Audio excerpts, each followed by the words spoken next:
Pinagpalit ang 12 taon ng aking pagpapakasakit sa isang kasinungalingang binuo ng sarili kong asawa. Akala ko ako ang reyna ng kanyang tahanan, yun pala ay isa lamang akong baka na ginagatasan para buhayin ang pamilya ng kanyang kabit. Sabi ni Mama Imelda, balat lang daw ako ng kuryente pero hindi nila alam. Ang perlas na tinatangka nilang agawin ay may taglay na lason para sa mga mapagsamantala. Sino ang tunay na magtatagumpay kapag ang lahat ng dumi ay lumutang na sa dalampasigan? Siguraduhin mong hindi makikita ni Tala ang resibong iyan, Celia. Alam mo namang napakahigpit ng biyenan mo pagdating sa pera ng talyer. Hayaan mo siyang magpakapagod sa pagkayod dahil kung hindi dahil sa mga perlas niya, paano na ang gatas at pag-aaral ni Ramil Jr. sa kabilang bayan? Ang tinig ni Mama Imelda ay parang isang matalim na karayom na direktang tumusok sa puso ni Tala. Bago pa man niya tuluyang mabuksan ang pinto ng kusina, tumigil ang mundo. Ang hanging pumasok sa kanyang mga baga ay tila naging bubog na nagdulot ng hapdi sa bawat paghinga. Sa labas, ang ulan ay malakas na humahampas sa bubong na yari sa lona, lumilikha ng isang magulo at nakatutulig na ingay na tila sumasabay sa pintig ng kanyang dibdib. Sa loob ng kusina, ang amoy ng mainit na sinigang na hipon ay humahalimuyak. Ang paboritong ulam ni Ramil na buong tiyaga niyang niluto sa kabila ng mataas na lagnat na nagpapanginig sa kanyang buong katawan. Hawak ni Tala ang isang tray ng mga sariwang prutas. Ang kanyang mga daliri ay namumuti na sa higpit ng pagkakahawak sa gilid ng kahoy. "Huwag kayong mag-alala, Ma," sagot ni Celia na may kasamang mapang-uyam na tawa na tila isang gasgas sa pandinig ni Tala. Masyadong bilib sa sarili ang asawa ni Ramil. Akala niya, siya ang reyna ng bahay na ito dahil siya ang nagpapasok ng pera. Hindi niya alam, isa lamang siyang baka na ginagatasan natin para maging komportable ang tunay na mahal ni Ramil. Nakakaawa rin, no? Akala niya sa site visit, pumupunta si Ramil tuwing weekend. Yun pala ay doon sa tunay niyang pamilya humihiga. Dahan-dahang binitiwan ni Tala ang tray sa ibabaw ng lumang kabinet sa labas ng pinto. Walang tunog ang pagbagsak ng mga prutas sa malambot na basahan, ngunit sa loob ng kanyang pagkatao may isang malakas na pagguho ang nagaganap.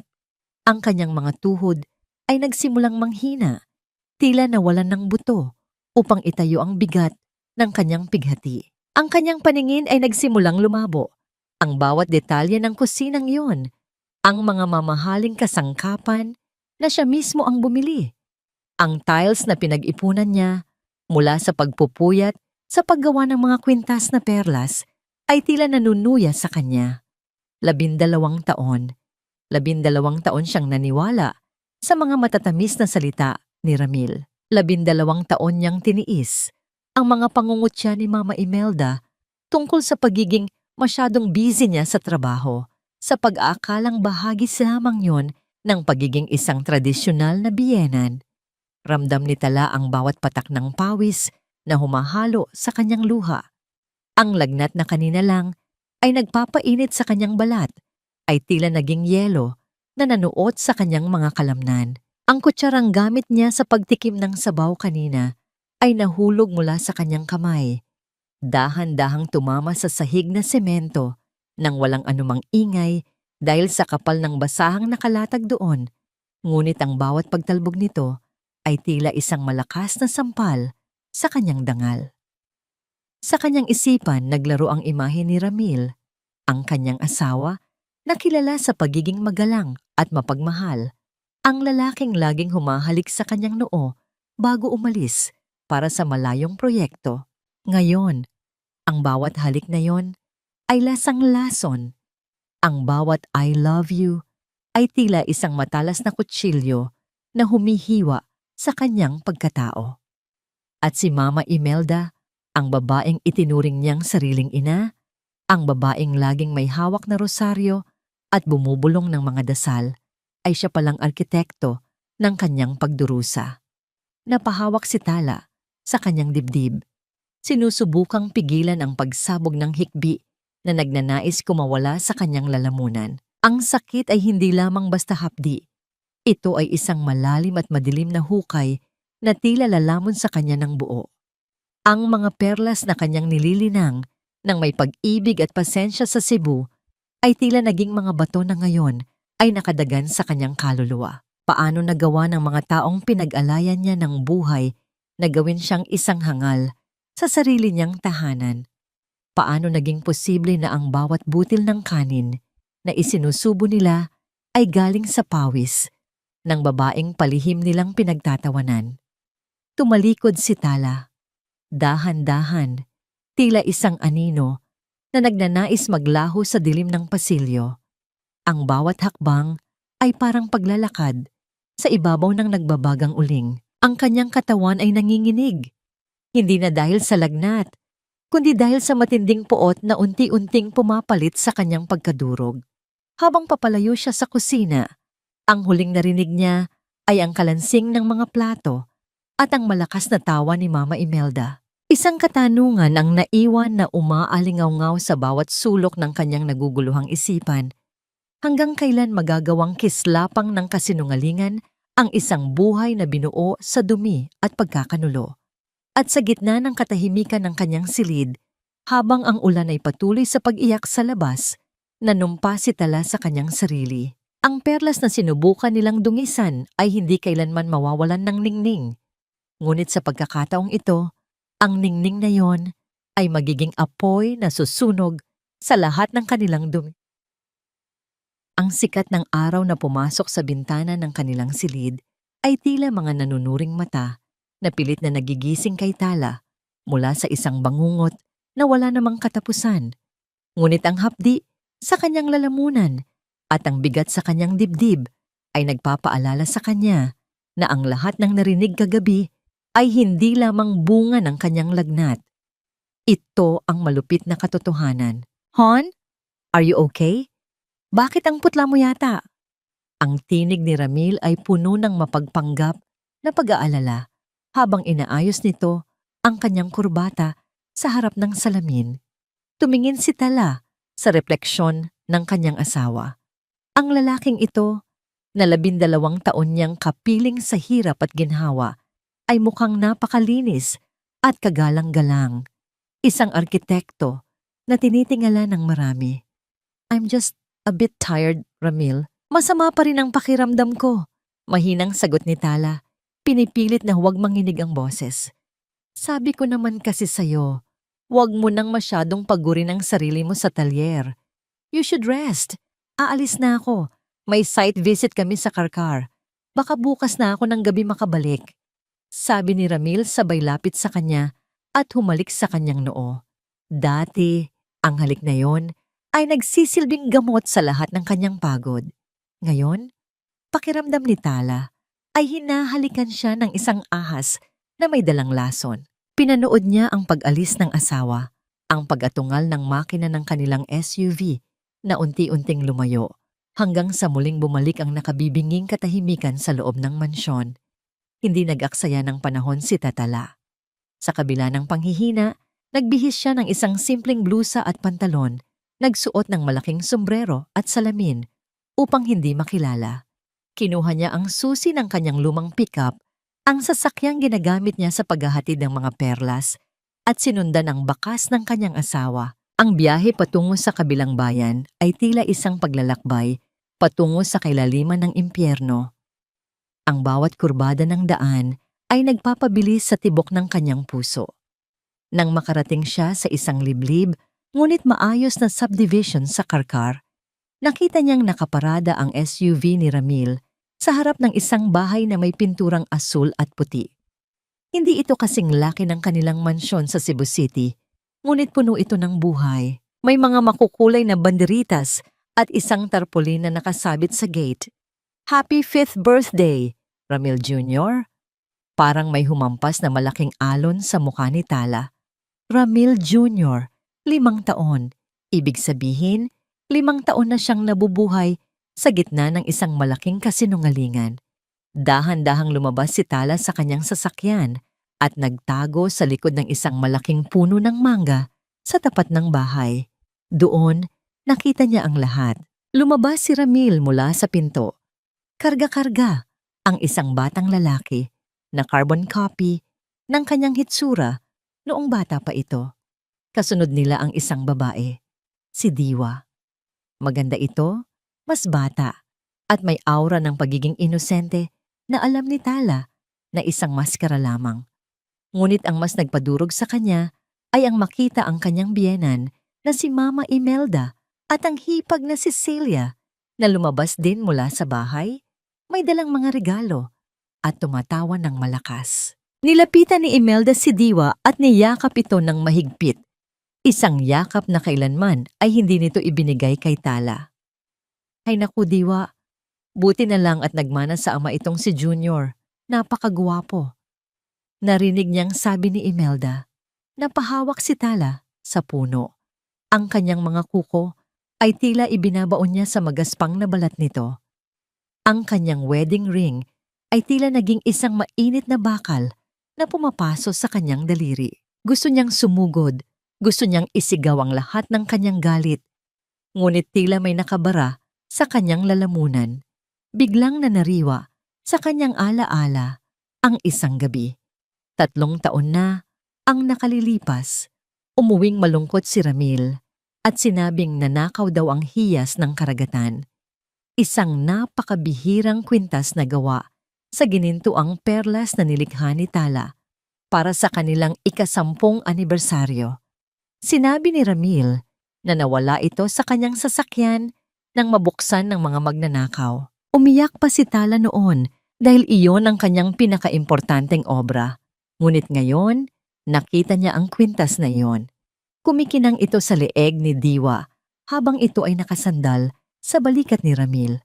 Ang perlas na pinagpuyatan ni Tala, ang obra na simbolo sana ng kanilang pag-iibigan, ay suot ngayon ng babaeng sumisira sa kanyang pamilya. Alam niyo ma, sabi ni Diwa habang hinahawakan ng kwintas. Salamat po at pinilit niyo si Ramil na ibigay ito sa akin. Napakaganda po talaga nito. Nararapat lang yan sa'yo dahil ikaw ang nagbigay ng lalaking apo sa pamilyang ito. Sagot ni Imelda na may mapait na nangiti. Hayaan mo na si Tala. Hayaan mo siyang magpakapagod sa Cebu. Ang mahalaga, sa atin napupunta ang bunga ng kanyang pagpapagal. Para na rin tayong may sariling bangko na hindi nauubusan ng pera. Tumawa si Celia at sumingit. Correct ma. Buti na lang at ganoon siya kasunurin. Isang I love you lang ni Ramil, ibinibigay na agad ang tseke. Hindi niya alam. Ang paborito niyang asawa ay dito sa Karkar, nagpapakaama. Ang mga salitang iyon ay tila mga palasong may laso na tumama sa bawat bahagi ng pagkatao ni Tala. Ang kanyang pagmamahal ay naging katuwaan. Ang kanyang pagsisikap ay naging puhunan ng kanilang pagtataksil. Naramdaman ni Tala ang pag-init ng kanyang mga mata, ngunit sa pagkakataong ito, walang luhang lumabas. Ang kanyang mga mata ay naging matalas at malamig. Dahan-dahan niyang hinubad ang kanyang wedding ring at tiningnan ito nang may pandidiri bago ito muling isinuot, hindi bilang simbolo ng pag-ibig, kundi bilang paalala ng bawat sentimong kukunin niyang muli mula sa mga taong ito. Habang nagkakantahan sila ng happy birthday sa loob ng bakod, dahan-dahang bumalik si Tala sa kanyang sasakyan. Ang kanyang lagnat ay tuluyan ng naglaho, pinalitan ng isang malamig at kalkuladong plano. Habang pinapaandar niya ang makina, isang huling tingin ang ibinigay niya sa bahay na asul at puti. Ang bahay na yon ay binuo sa buhangin ng kanyang mga pagpapakasakit at sisiguraduhin niyang sa pagdating ng baha, walang matitira kahit isang bato. Ngunit sa kanyang pag-alis, napansin niya ang isang itim na sasakyan na nakaparada sa di kalayuan. Isang lalaki ang nakasandal doon, mataman siyang pinagmamasdan. Isang pamilyar na muka na matagal na niyang hindi nakikita. Hindi sapat ang alat ng hanging dagat na humahampas sa bintana ng kanyang sasakyan upang hugasan ng pait na namumuo sa lalamunan ni Tala. Habang papalayo siya sa munting subdivision sa Karkar, ang bawat pag-ikot ng gulong ay tila pagpiga sa kanyang puso. Ngunit ang kislap ng itim na sasakyan sa kanyang rearview mirror ay hindi nawawala. Sinusundan siya nito. Huminto si Tala sa isang baybayin kung saan ang mga alon ay malungkot na humahalik sa mga bato. Pinatay niya ang makina at hinintay na lumapit ang estranghero. Ang lalaking bumaba mula sa itim na sasakyan ay may tindig na kagalang-galang, nakasuot ng barong na tila galing sa isang mahalagang pagpupulong. Ang kanyang mga mata na may bakas ng lungkot at talino ay direktang tumitig sa namumulang mga mata ni Tala. Tala, ang pagbanggit niya sa pangalan nito ay tila isang malalim na kwerdas ng gitara na matagal nang hindi napatugtog. Hindi mo kailangang dusaing mag-isa ang bigat ng nakita mo. Enrique? Halos pabulong na tanong ni Tala. Ang lalaking ito ay ang bunsong abogado ng kanyang yumaong ama. Ang taong huling nakita niya noong ilibing ang kanyang mga magulang.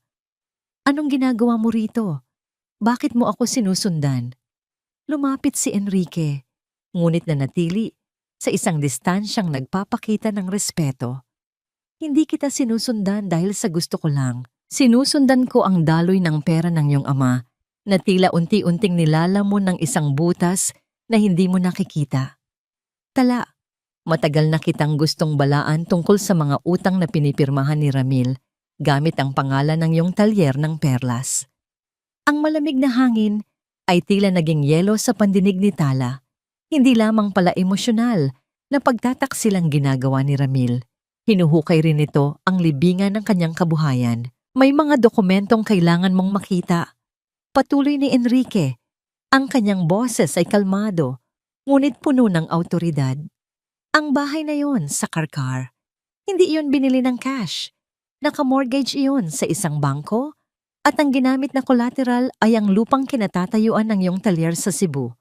Kung hindi ka kikilos, sa loob ng 6 na buwan, mawawala sa iyo ang lahat ng pinaghirapan mo at ng mga magulang mo. Isang matalim na sakit ang gumuhit sa sentido ni Tala. Ang kanyang ama ay nagpakapagal upang itayo ang negosyo ng perlas. Naniniwala na ito ang magiging pamana niya sa kanyang kaisa-isang anak. At ngayon, ang pamanang yon ay ginagawang pambayad sa luhong ibinibigay ni Ramil sa ibang babae. Bakit mo ito ginagawa, Enrique? Bakit ngayon lang? Tanong ni Tala. Ang galit ay unti-unting humahalo sa kanyang pighati. Dahil nangako ako sa iyong ama na poprotektahan ko ang iyong interes, kahit na ang kapalit nito ay ang pananahimik ko hanggang sa maging handa ka nang makita ang katotohanan. Tala, ang katotohanan ay isang perlas na kailangang buksan mula sa loob ng isang matigas na kabibe. Masakit, pero ito lang ang magpapalaya sa iyo. Huminga ng malalim si Tala, pilit na pinapakalma ang kanyang nag-uunahang mga kaisipan. Ang kanyang pagkatao ay tila nahahati sa dalawa. Ang sugatang asawa na gustong magmura at ang anak ng negosyante na kailangang maging matalino. Tulungan mo ako, ang sabi ni Tala. Ang kanyang boses ay hindi na nanginginig. Tulungan mo akong bawiin ang lahat ng ninakaw nila sa akin, pero hindi ko muna sila haharapin. Gusto kong panoorin silang mabulok sa sarili nilang kasinungalingan. Tumango si Enrique, may bahid ng paghanga sa kanyang mga mata. Iyan ang Tala na kilala ko. Magsimula tayo sa pananahimik. Hayaan mong isipin nilang wala kang alam. Samantala, ililipat natin ang lahat ng iyong asset sa isang trust fund na hindi nila mahahawakan.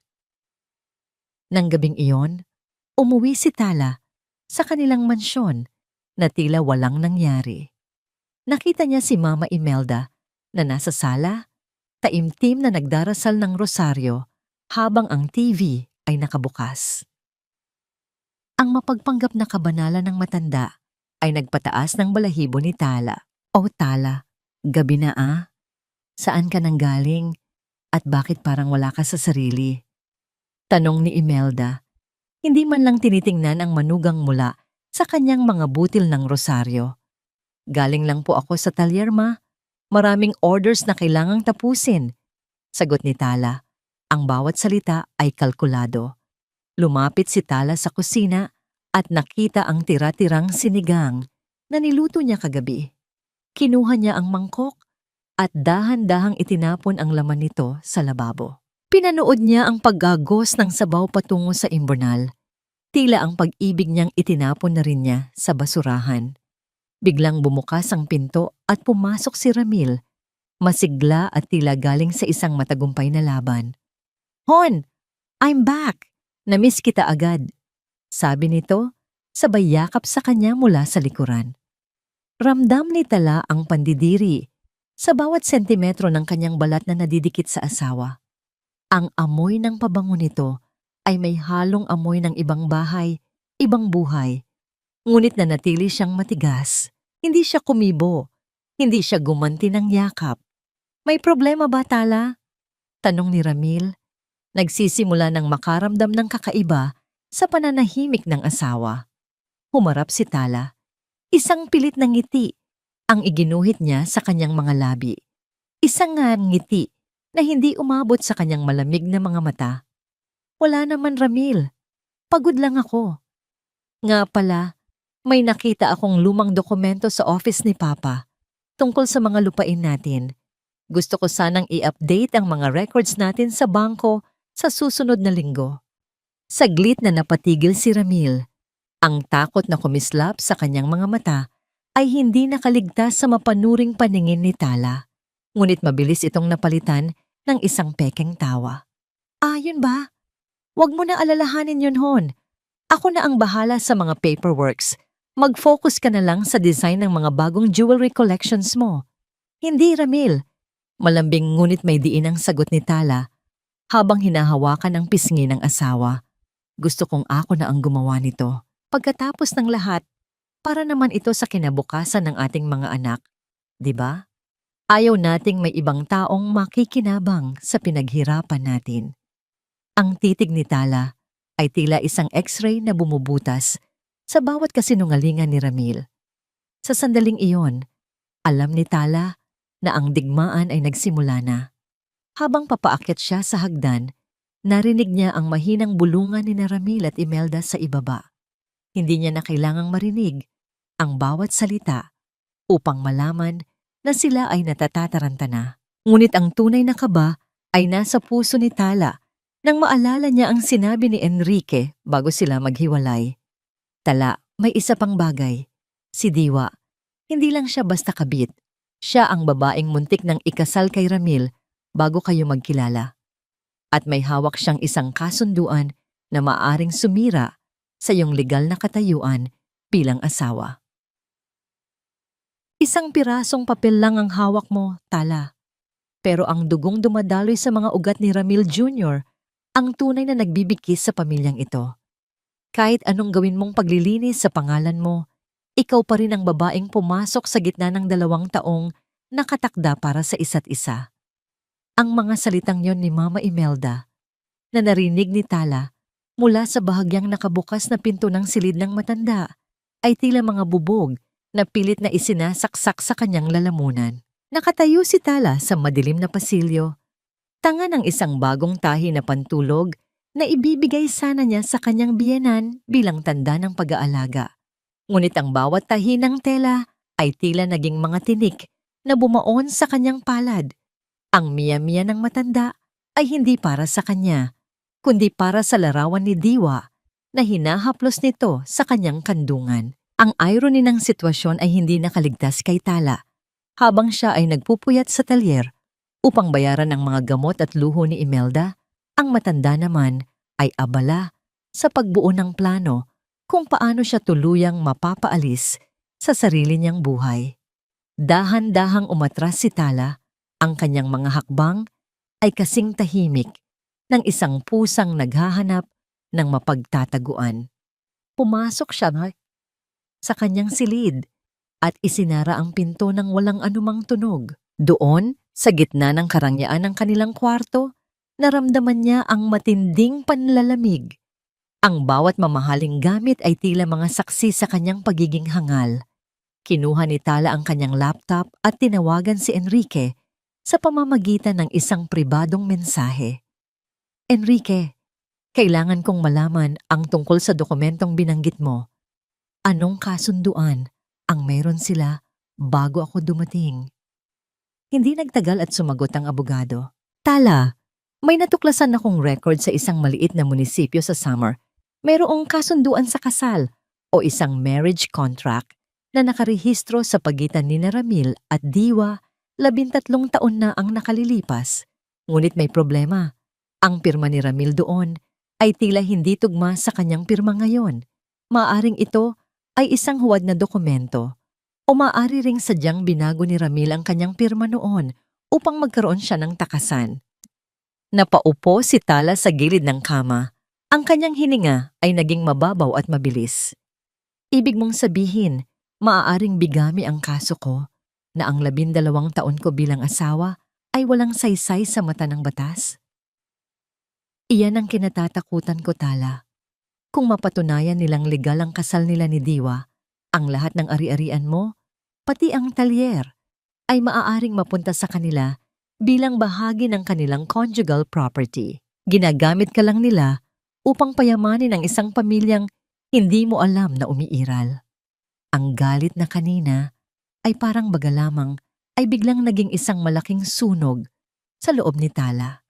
Hindi niya hahayaang makuha ng mga mapagsamantalang ito ang pamanang iniwan ng kanyang ama.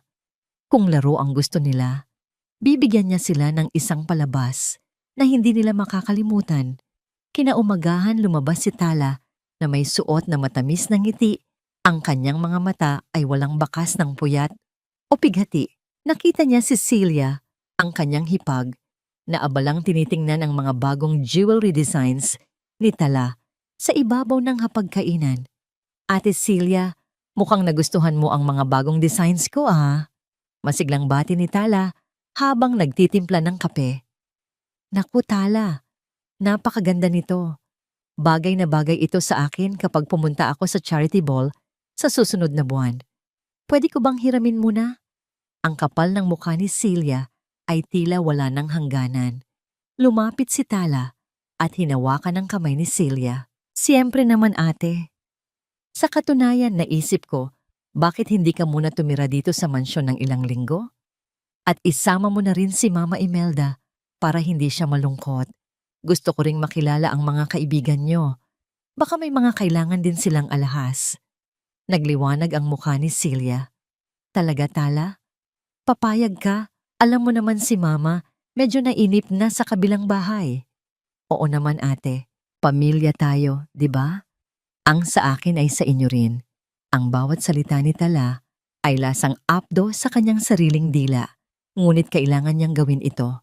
Kailangan niyang ilapit ang mga kaaway niya upang mas madali niyang mabantayan ang bawat galaw nila. Ngunit may isang plano pa si Tala. Nga pala ate, may kakilala akong isang babae. Diwa ang pangalan. Nakita ko siya sa isang charity event noon. Sabi niya, mahusay daw siyang mag-alaga ng matatanda at marunong din sa gawaing bahay. Naisip ko baka pwedeng kuhanin natin siyang stay-in helper dito para matulungan kayo ni Mama. Napatigil si Celia sa paghigop ng kape. Ang takot na gumuhit sa kanyang muka ay sapat na upang kumpirmahin ang lahat ng hinala ni Tala. Diwa? Parang pamilyar ang pangalan. Pero Tala, kailangan ba talaga natin ng bagong katulong? Bakit ate? May masama ba sa pangalang Diwa? Matamis na tanong ni Tala. Ang kanyang mga mata ay nanunuot sa reaksyon ng hipag. Sabi kasi ni Ramil, kailangan natin ng mapagkakatiwalaang tao. At sa tingin ko, si Diwa ang tamang-tama para sa pamilyang ito. Nang hapong iyon, habang nag-iisa sa kanyang opisina, tinitingnan ni Tala ang isang lumang litrato nila ni Ramil. Noong kanilang kasal, kinuha niya ang isang matalas na gunting at dahan-dahang ginupit ang mukha ni Ramil mula sa larawan. Ang tunay na perlas ay hindi nabubuo sa loob lamang ng isang gabi. Ito ay bunga ng mahabang panahon ng pagtitiis sa loob ng isang madilim at masikip na kabibe. At gaya ng perlas, handa na si Tala na ilabas ang kanyang kinang, isang kinang na huling makikita ng mga taong nagtangka siyang sirain. Ngunit sa gitna ng kanyang pagpaplano, isang tawag mula sa paaralan ng kanyang mga anak, sina Lito at Lita, ang nagpatigil sa kanyang mundo. Mrs. Garcia, kailangan niyo pong pumunta rito sa school. May isang babaeng nagngangalang Diwa, ang pilit na sinusundo ang inyong mga anak at sinasabi niyang siya ang tunay na kamag-anak ng mga bata. Mami Diwa raw ang dapat naming itawag sa kanya dahil siya ang matalik na kaibigan ni Papa at siya ang laging nag-aalaga sa amin kapag wala ka, Mami.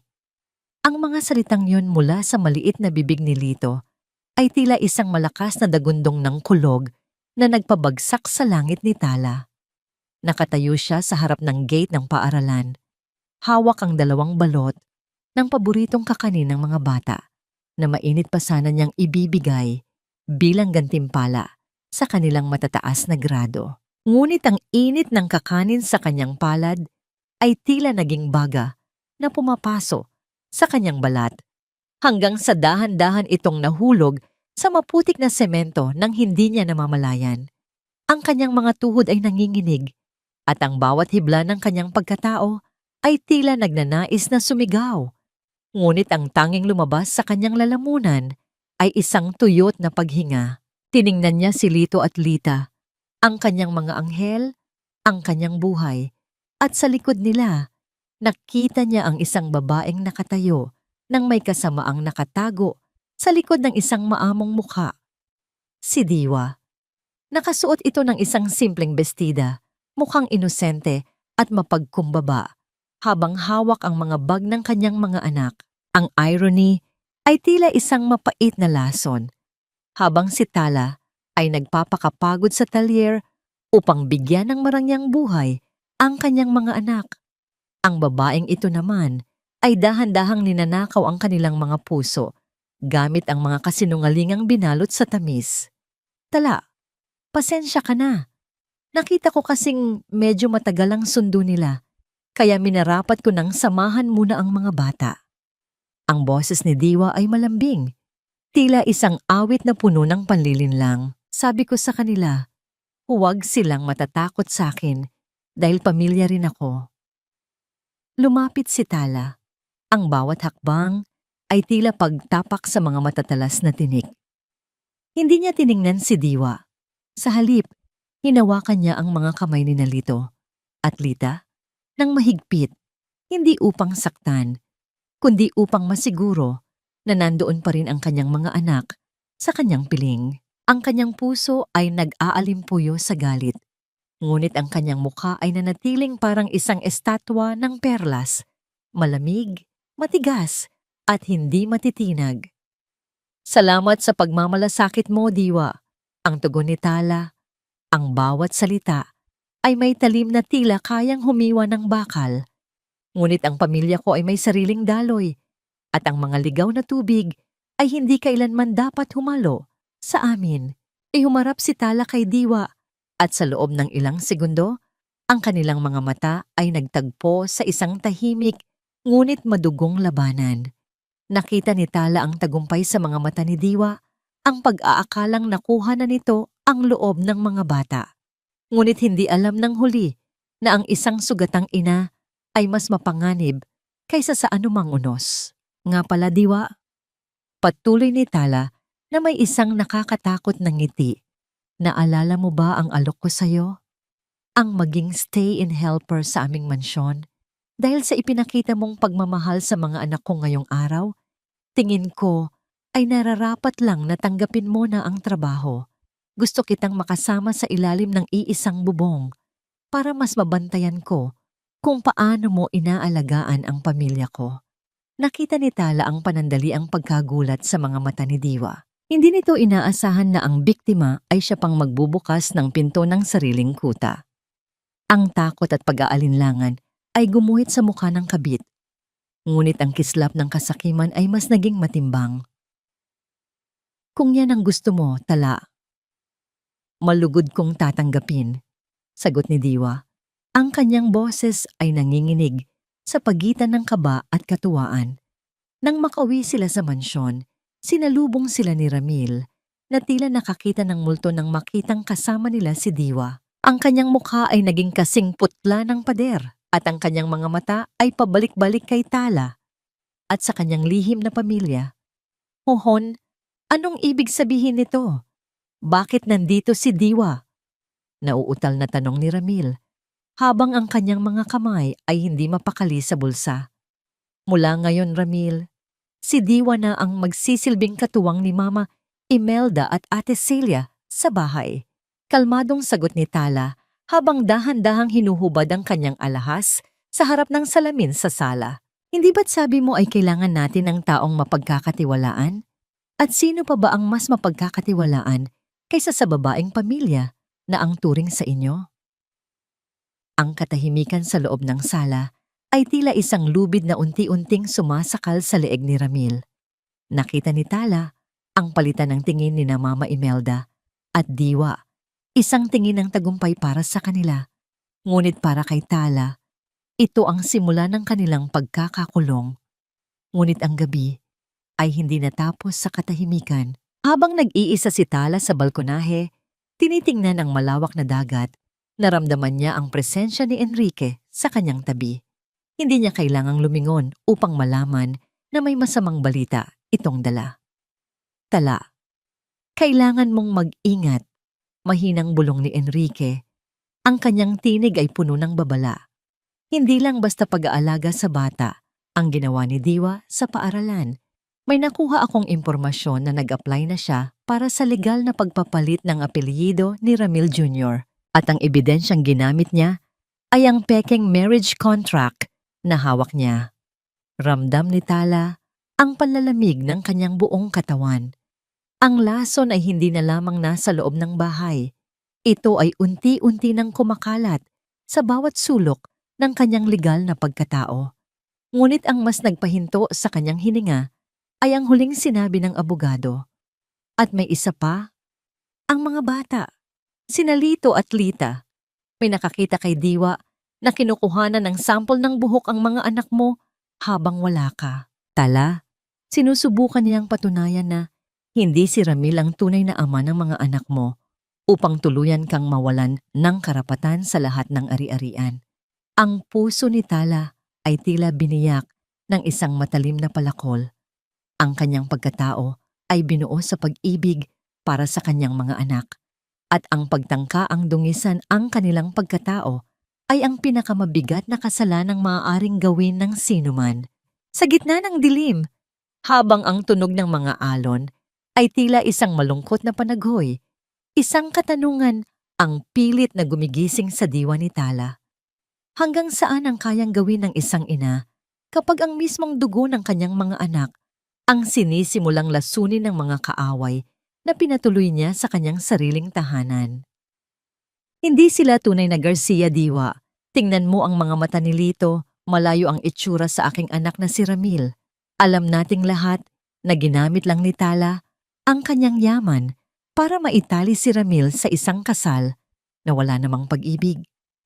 Ngayong hawak na natin ang hibla ng kanilang buhok, ang katotohanan na ang tatapos sa pagrereyna ng babaeng yan. Ang boses ni Mama Imelda ay tila isang malamig na hangin galing sa sementeryo na bumasag sa katahimikan ng hapon. Nakatayo si Tala sa likod ng makapal na kurtina ng komedor. Hawak ang isang tray ng mainit na tsaa at mga kakanin na sadyang inihanda niya para sa merienda ng kanyang biyenan. Ang init ng tasa ay unti-unting lumalagos sa kanyang balat. Ngunit sa loob ng kanyang dibdib, may isang bahagi ng kanyang puso, ang tila tuluyan ng naging yelo. Ang miya-miya ng kanyang sariling biyenan ay hindi lamang isang insulto. Ito ay isang lason na nagnanais bumura sa dangal ng kanyang mga anak. Naramdaman ni Tala ang pagbigat ng kanyang mga talukap. Ngunit pinigilan niya ang pagpatak ng luha. Ang kanyang mga daliri ay humigpit sa tray hanggang sa mamuti ang kanyang mga kuko. Ang pakiramdam ng pagtataksil ay tila isang malapot na putik na dahan-dahang lumulunod sa kanya. Bawat hininga ay isang pakikibaka laban sa pagsisikip ng kanyang lalamunan. 12 taon niyang inalagaan ang matandang ito. 12 taon niyang ibinigay ang lahat ng luho, ang pinakamagagaling na doktor, at ang walang sawang pag-unawa. At ngayon, ang kabayaran ay ang tangkaing itanggi ang dugo ng kanyang sariling mga apo. Dahan-dahang lumabas si Tala mula sa kanyang pinagtataguan. Ang kanyang mukha ay isang maskara ng kapayapaan na itinago ang nagngangalit na bagyo sa loob. Ma, narito na po ang merienda niyo. Ang boses ni Tala ay kalmado, tila isang lawa na walang anumang alon sa kabila ng malalim na kailaliman. Napatigil sa pag-uusap sina Imelda at Diwa. Ang gulat sa kanilang mga mata ay mabilis na napalitan ng mapagpanggap na ngiti. Si Diwa, na nakasuot ng uniforme ng katulong, ay agad na lumapit upang kunin ang tray mula kay Tala. Salamat, Tala. Napakabuti mo talagang manugang. Sinasabi ko nga rito kay Diwa na dapat siyang matuto sa'yo kung paano magsilbi sa pamilya. Sabi ni Imelda habang kinukuha ang isang piraso ng kakanin. Ang kanyang mga kamay na may hawak na rosaryo ay tila hindi nababahala sa kasalanang kasasabi pa lamang. Sinisigurado ko lang po na lahat ay nasa tamang lugar, ma. Tugon ni Tala. Ang kanyang tingin ay direktang nakatitig sa mga mata ni Diwa. Dahil sa bahay na ito, ang bawat dumi ay kailangang malinis bago pa ito maging sanhi ng sakit. Yumuko si Diwa, ngunit nakita ni Tala ang mapanuyang ngiti sa mga labi nito. Isang ngiting nagsasabing hawak na nila ang alas. Nang hapong iyon, habang ang mga bata ay abala sa kanilang takdang aralin, nagpunta si Tala sa kanyang talyer sa loob ng mansyon. Kinuha niya ang isang napakagandang perlas na ginagawa niya, isang Black South Sea Pearl na tila sumisipsip ng liwanag sa paligid nito. Hinawakan niya ito ng mahigpit. Gaya ng perlas na ito, ang kanyang sakit ay naging isang matigas na panangga. Biglang tumunog ang kanyang telepono. Isang mensahe mula kay Enrique. Tala, dumating na ang paunang ulat mula sa lab na pinagdalhan ni Diwa ng sample. May kasabwat silang doktor. Babaguhin nila ang resulta upang lumabas na negative ang DNA ni Ramil sa mga bata. Kailangan nating kumilos bago nila ito isampa sa korte. Ang galit ni Tala ay tila naging isang malamig na apoy. Hindi niya hahayaang magtagumpay ang kasamaan sa loob ng kanyang sariling kuta. Tinawagan niya si Enrique. Enrique, ituloy mo ang plano. Hayaan mong isipin nilang nagtatagumpay sila. Pero gusto kong kumuha ka ng ibang sample. Ngayong gabi rin. Hindi buhok, kundi dugo. At gusto kong gawin mo ito sa paraang hindi nila malalaman. Naiintindihan ko, Tala, pero mag-ingat ka. Si Ramil ay nagsisimula ng maging desperado dahil sa mga utang niya. Maaaring gumawa siya ng hakbang na hindi natin inaasahan, babala ng abogado. Pagbaba ng telepono, narinig ni Tala ang tawanan mula sa sala. Ang tunog ng saya ng kanyang pamilya ay tila isang mapait na biro. Pumunta siya sa kusina upang kumuha ng tubig, ngunit napatigil siya nang makita si Ramil na seryosong nakikipag-usap kay Diwa sa madilim na sulok ng laundry area. Hindi sila nakakakita, kaya nanatiling anino si Tala. Kailangan na nating matapos ito, Diwa. Bulong ni Ramil. Ang boses ay puno ng takot. Ang bangko, tumatawag na sila. Kung hindi natin mapapatalsik si Tala, sa lalong madaling panahon, mawawala ang lahat, pati ang bahay niyo sa Karkar. Huwag kang mag-alala, Ramil. Sagot ni Diwa habang hinahaplos ang braso ng lalaki. Sa oras na lumabas ang resultang hawak natin, mawawalan siya ng karapatan bilang asawa at ina. Ikaw ang magiging guardian ng mga bata at ng lahat ng ari-arian niya. Magiging akin ka na rin. Sa wakas, hinila ni Ramil si Diwa at mabilis itong hinalikan. Isang halik na puno ng pagkakanulo na naganap sa loob ng bahay na itinayo ni Tala mula sa kanyang sariling pagpapakasakit.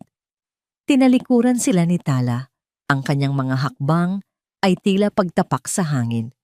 Pumasok siya sa silid ng kanyang mga anak at pinanood ang mga itong mahimbing na natutulog.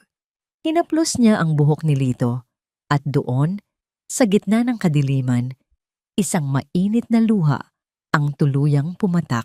Hindi ito luha ng kahinaan, kundi luha ng isang inang handang maging halimaw upang protektahan ang kanyang mga anak.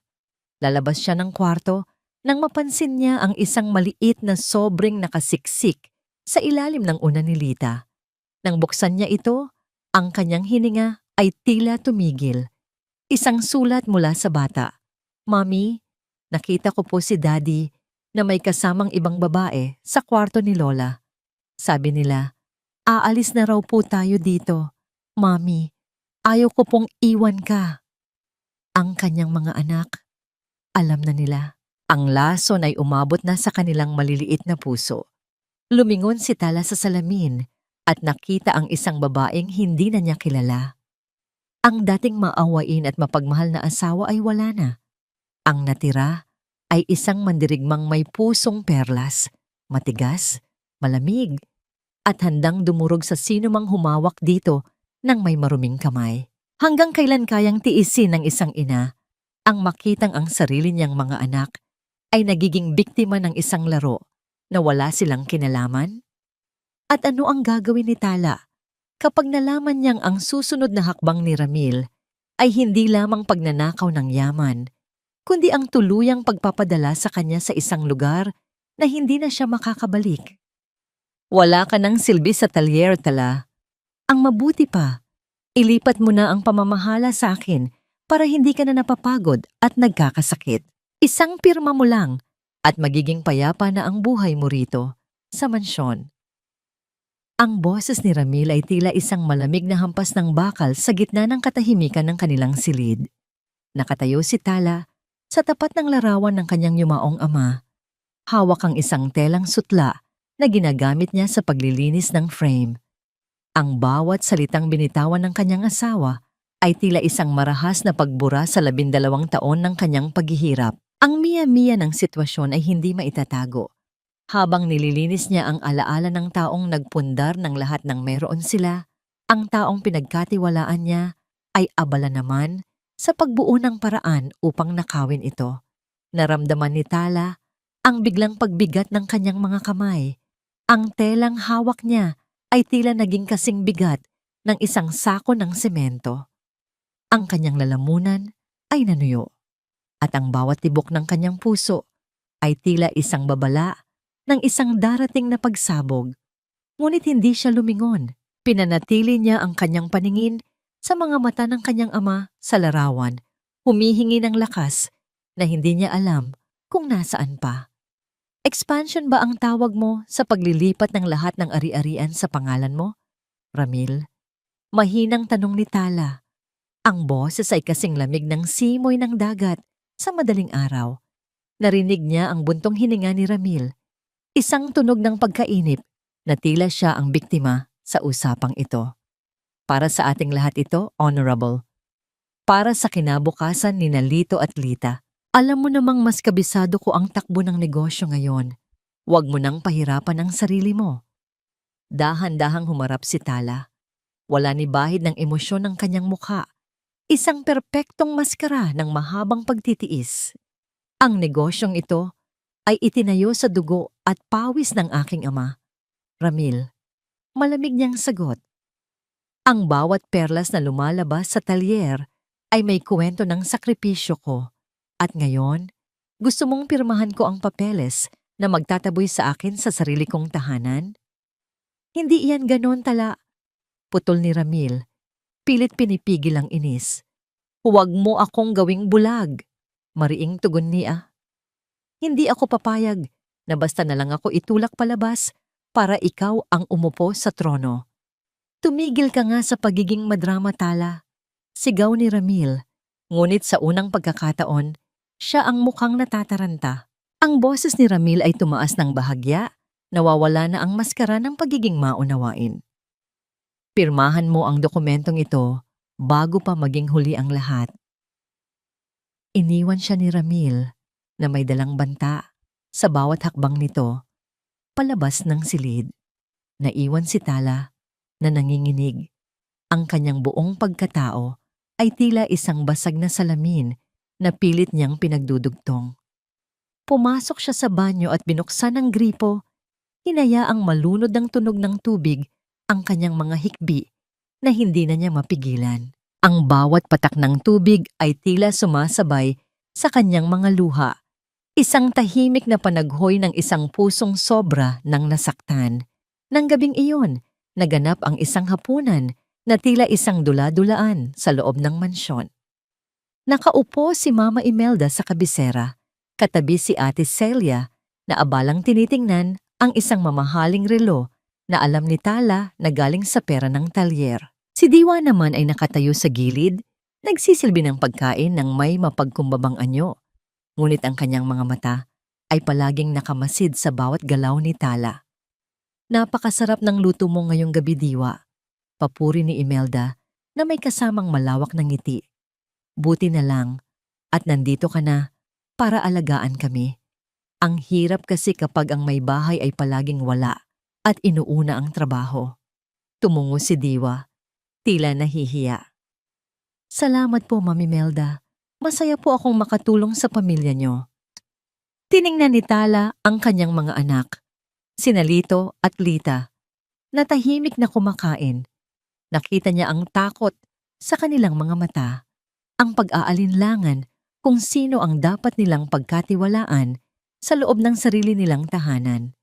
Isang golden moment ang naganap ng abutin ni Lita ang kamay ni Tala sa ilalim ng mesa at pisilin ito ng mahigpit. Isang tahimik na mensahe ng pagdamay mula sa isang batang biktima rin ng kaguluhan. Biglang nagsalita si Ate Celia, bumasag sa tensyon. Nga pala, Tala, may nakita akong magandang pwesto sa mall. Naisip ko, baka pwedeng doon nating ilagay ang bago mong koleksyon. Ako na ang magpapatakbo para mabigyan naman ako ng pagkakaabalahan. Alam ni Tala ang ibig sabihin nito. Isa na namang paraan upang bakaon ang kanyang kita. Pag-iisipan ko, Ate Celia. Sagot niya nang hindi tumitingin. Pagkatapos ng hapunan, nakatanggap si Tala ng tawag mula kay Enrique. Lumabas siya sa balkonahe upang makipag-usap ng palihim. Tala, may masamang balita. Nakita ng aking investigator si Celia na nasa isang pawn shop kanina. Isinasanla niya ang hiyas ng karagatan, ang peking version na ginawa mo para iligaw sila. Pero ang problema, may nakakita rin sa kanya na kasama ang isang tauhan ni Ramil. Mukhang nagpaplano silang ibenta ang talyer nang hindi mo alam sa pamamagitan ng mga palsipikadong dokumento. Ang puso ni Tala ay tila tumigil sa pagtibok. Ang kanyang plano ay unti-unti nang nagkakaroon ng mga bitak. Kung makuha nila ang talyer bago niya mailipat ang mga assets sa trust fund, mawawala ang lahat. Kailan nila balak gawin ito, Enrique? Tanong ni Tala. Ang kanyang boses ay puno ng determinasyon. Sa darating na pista, Tala, habang abala ang lahat, balak nilang ipapirma sa iyo ang mga final papers sa ilalim ng impluwensya ng gamot na balak nilang ihalo sa iyong inumin. Narinig ito ng isa nating impormante sa loob ng bahay. Ramdam ni Tala ang matinding panganib. Ang mga taong ito ay hindi lamang magnanakaw. Sila ay mga mamamatay tao sa paraang hindi gumagamit ng sandata. Ngunit sa gitna ng kanyang takot, isang kaisipan ang nagbigay sa kanya ng pag-asa. Bumalik si Tala sa loob ng bahay at nakita si Diwa na papasok sa silid ni Ramil. Nakita niya ang pag-abot ni Ramil ng isang maliit na vial kay Diwa. Isang vial na may lamang malinaw na likido, ang lason na gagamitin sa kanya. Pumasok si Tala sa kanyang opisina at kinuha ang orihinal na dokumento ng talyer. Sa ilalim ng bawat pahina, may nakatagong watermark na siya lang ang nakakaalam, isang lihim na seguridad na iniwan ng kanyang ama. Hindi niyo ako matatalo sa sarili kong laro, bulong ni Tala habang tinitingnan ang dilim sa labas. Ngunit ang cliffhanger ay dumating nang mapansin ni Tala na bukas ang kanyang vault, ang kanyang personal na diary kung saan nakasulat ang lahat ng kanyang natuklasan at ang pakikipag-ugnayan niya kay Enrique ay wala na sa loob. Lumingon siya at nakita si Mama Imelda na nakatayo sa pintuan. Hawak ang kanyang diary at may isang nangiting tila galing sa impyerno. Akala mo ba ay ikaw lang ang marunong maglaro, Tala? Alam na namin ang lahat. At bago pa sumapit ang pista, sisiguraduhin naming wala nang makikinig sa bawat salitang sasabihin mo. Akala mo ba ay mas matalino ka sa akin, Tala? Ang bawat titik na isinulat mo rito ay magsisilbing panggatong sa impyernong paglalagyan ko sa'yo. Isang tawag ko lang sa media at lalabas na ikaw ang asawang nangangalunya sa iyong abogado habang ang anak ko ay nagpapakahirap magtrabaho. Ang boses ni Mama Imelda ay tila isang malapot at madilim na likido na dahan-dahang bumabalot sa silid. Nakatayo si Tala sa gitna ng kanyang sariling opisina. Ang kanyang mga kamay ay nanlalamig habang nakatingin sa kanyang talaarawan na hawak ng matanda. Ang bawat sikreto, ang bawat plano ng kanyang pakikipag-ugnayan kay Enrique ay nakalantad na ngayon sa mga matang walang kasing pait. Ang irony ng sitwasyon ay tila isang malakas na sampal. Sa dingding ng opisina ay nakasabit ang isang replika ng krus na madalas dasalan ni Imelda. Ngunit sa ilalim nito, ang matanda ay nagpapakita ng ugaling mas masahol pa sa mga taong walang kinikilalang Diyos. Ramdam ni Tala ang pagsikip ng kanyang dibdib. Ang bawat hininga ay tila paglunok ng mga bubog. Ang kanyang pakiramdam ay tila isang hayop na nasokolon sa isang sulok walang takasan, habang ang mga taong pinag-alayan niya ng buhay ay handa na siyang lapain. Ma, ibalik niyo sa akin yan, mahinang sabi ni Tala. Pilit na pinatitibay ang kanyang boses sa kabila ng pangangatog ng kanyang mga tuhod. Ibalik? Isang mapait na tawa ang kumawala sa tuyot na labi ni Imelda. Ibibigay ko ito kay Ramil. At bago sumapit ang bukas, sisiguraduhin kong wala ka ng mukhang ihaharap sa mga anak mo. Sino ang maniniwala sa isang baliw na asawa? Dahil yan ang gagawin namin sa'yo, Tala. Ipapasok ka namin sa isang institusyon kung saan hindi mo na makikita ang liwanag ng araw. Pumasok si Ramil sa silid, hindi man lang kumatok. Ang kanyang mukha ay wala ng bahid ng pagmamahal, tanging ang lamig ng kasakiman ang natitira. Tama si Mama, Tala. Masyado ka ng stress sa trabaho. Nag-ayos na kami ng mga papeles para sa iyong gamutan. Isang pirma mo lang sa transfer of rights at hahayaan ka naming mamahinga ng tahimik. Ang pagtataksil ay tila isang malakas na agos na tuluyang tumangay sa huling pag-asa ni Tala. Ang kanyang asawa, ang ama ng kanyang mga anak, ay handang itanggi ang kanyang katinuan para lamang sa yaman. Naramdaman ni Tala ang pag-init ng kanyang mga mata, ngunit pinigilan niya ang pagpatak ng luha. Ang galit na kanina ay nag-aapoy ay naging isang malamig at matalas na yelo sa kanyang puso. Sa gitna ng tensyon, narinig nila ang mahinang kumatok sa pinto. Pumasok si Lola Basyang, ang matandang buhem na matagal nang naninilbihan sa pamilya ni Ramil. May dala itong tray ng kape. Ang kanyang mga kamay ay nanginginig, ngunit ang kanyang mga mata ay may kakaibang kinang. Ma'am, sir, narito na po ang kape para sa inyong pag-uusap, mahinang sabi ni Lola Basyang. Sa isang golden moment, habang inilalapag ng matanda ang tasa sa harap ni Tala, bahagyan itong hinawakan ng kanyang daliri at mabilis na isiniksik ang isang maliit na papel sa ilalim ng platito. Isang tahimik na alyansa sa gitna ng digmaan. Umalis ang matanda at naiwan ang tatlo sa isang nakabibinging katahimikan. Hindi nagtagal at lumabas din ang mag-ina. Bitbit ang diary ni Tala, iniwan siyang nakakulong sa sariling opisina. Mabilis na kinuha ni Tala ang papel mula sa ilalim ng tasa. Huwag kang iinom ng kahit ano bukas sa pista. Ang bata sa karkar, hindi dugo ng iyong asawa. May dokumento ako sa ilalim ng lumang aparador sa bodega. Mag-ingat ka, anak. Ang hininga ni Tala ay tila bumalik ng mabasa ang sulat. Isang liwanag sa gitna ng kadiliman. Ngunit ang kaba sa kanyang dibdib ay hindi nawala ng maalala ang paghahandang ginagawa sa labas para sa pista ni Senyor Santo Niño. Ang bawat banderitas na ikinakabit ay tila mga bitag na naghihintay sa kanya. Kinabukasan, ang mansyon ay puno ng tao. Ang amoy ng litson at iba't ibang pagkain ay humahalimuyak. Ngunit para kay Tala, ang bawat amoy ay tila amoy ng kamatayan. Nakasuot siya ng isang maringal na terno. Ang kanyang mga perlas ay kumikinang sa ilalim ng sikat ng araw. Itinago ang katotohanang siya ay isang bilanggo sa sariling tahanan. Tala, uminom ka muna nito para naman gumaan ang pakiramdam mo at makasabay ka sa saya. Sabi ni Diwa na nakasuot din ng magarang damit. Tila siya na ang bagong may bahay. Inabutan niya si Tala ng isang baso ng paborito nitong fruit punch. Nakita ni Tala ang palitan ng tingin ni Ramil at Imelda sa di kalayuan.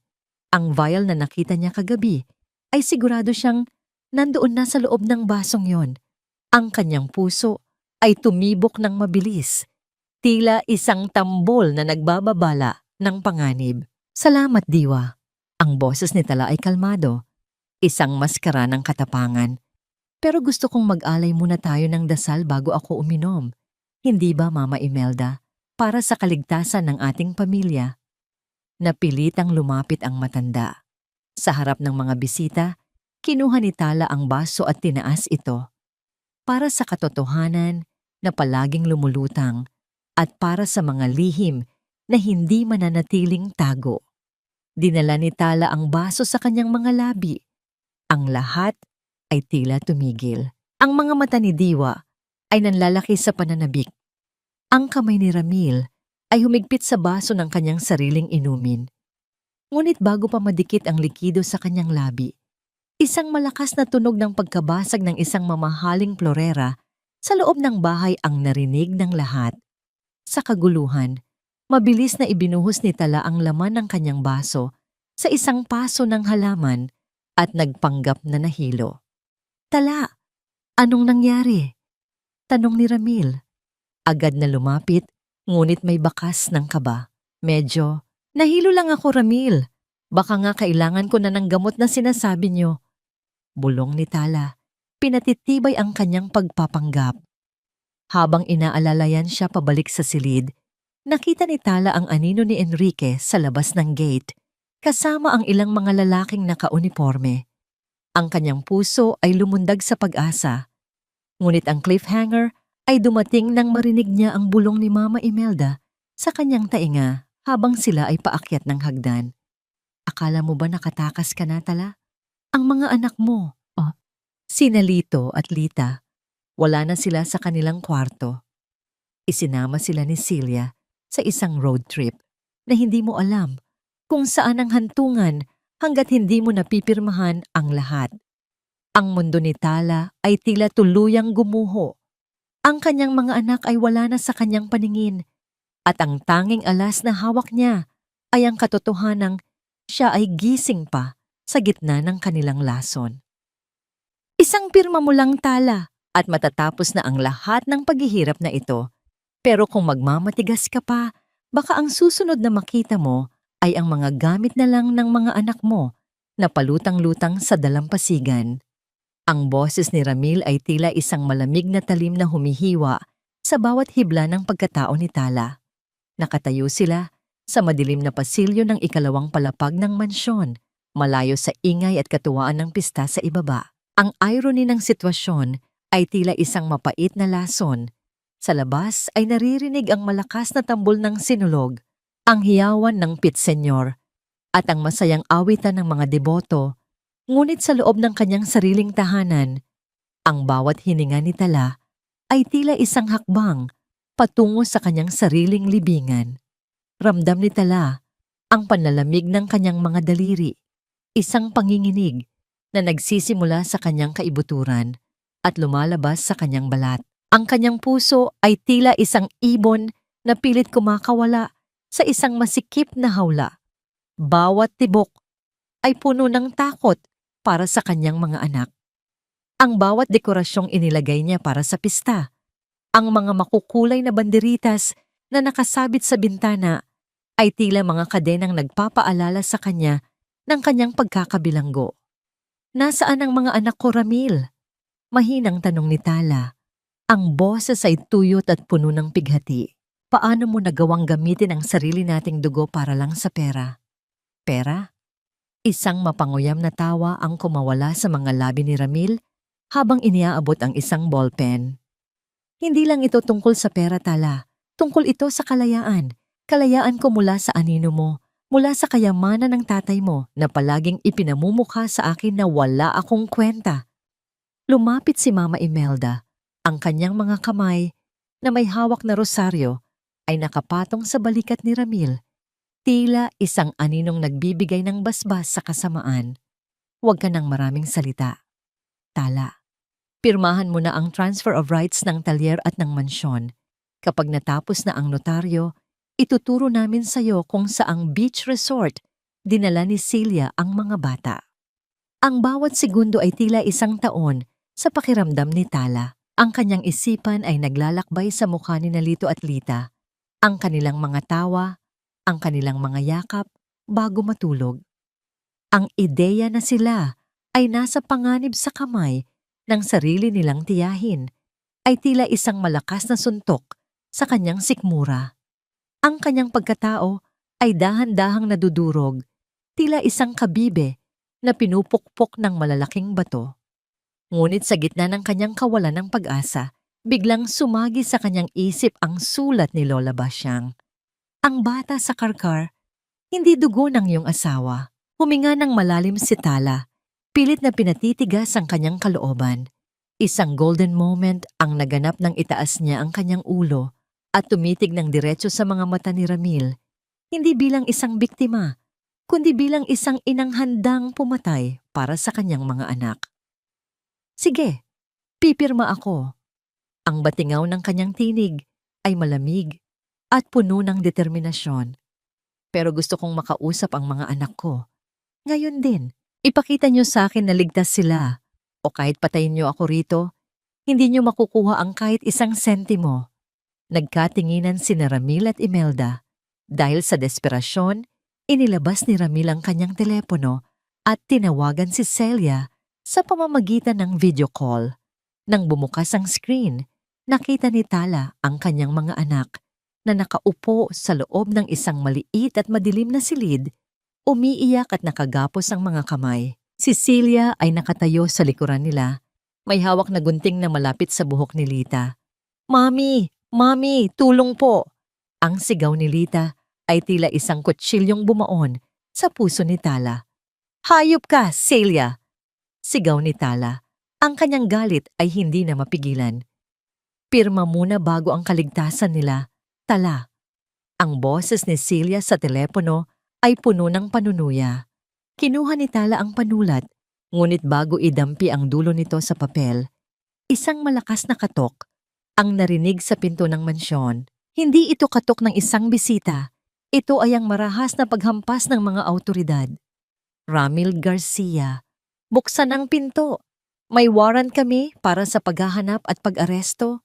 Ang boses ni Enrique ay umalingaw-ngaw mula sa ibaba, puno ng awtoridad at galit. Nagpanig ang mukha ni Ramil. Paano? Paano nila nalaman? Akala mo ba ay ikaw lang ang may alam sa bawat sulok ng bahay na ito? Bulong ni Tala. Ang kanyang mukha ay may bakas ng tagumpay sa gitna ng kanyang mga luha. Sinabi sa akin ni Lola Basyang ang lahat. Ang bawat transaksyon mo, ang bawat kasinungalingan nyo tungkol kay Ramil Jr. Alam na ng lahat. Anong ibig mong sabihin? Tanong ni Imelda. Ang kanyang boses ay nanginginig na sa takot.